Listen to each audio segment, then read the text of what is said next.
Good morning. Welcome again to Morning Devotions. It has been a bizarre week, but God has been with us. He walks with us through the fire. He walks with us through the flood, and He brings us into our wealthy place. Let me just throw a practical thought at you today. We're believing God for our dream houses. We're believing God for our families to get into their own homes and their own condos. All right? You've seen the worst of the worst. In my entire life, I've never seen Manila flood like this, and I don't know anybody who's ever seen Manila flood like this. This was worse than Ondoy. This was the worst of the worst. So go around and begin to find out. Check out the areas where you were thinking about moving and going, is this a good place for my family? I drove over to the area where we're going to put South Campus and drove all through the streets during the worst of the worst. Just wanted to see if the area floods.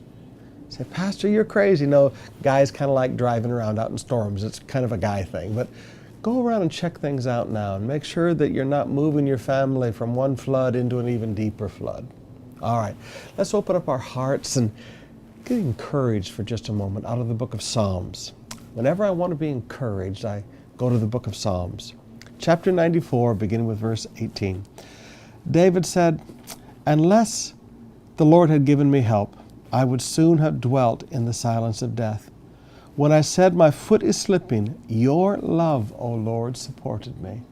David said, when my foot was slipping, when I was just about to fall, your love supported me.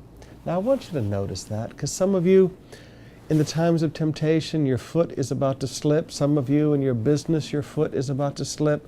Some of you in relationships, your foot is about to slip. You're right in that dangerous place where, whether we're talking about a relationship or a financial decision or a time of temptation or a time of physical danger, when your foot almost slips, I want you to notice it's not the harshness of God that supports you. It's not the justice and anger of God that supports you.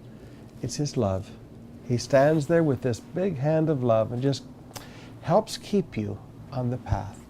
Now, some of you need to look at that today. You're about to fall into a time of temptation. You just need to realize that big hand of the love of God is just keeping you on the path of righteousness.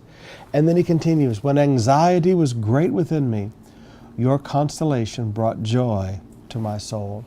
You can live in worry, or you can let God come and fill your heart with joy.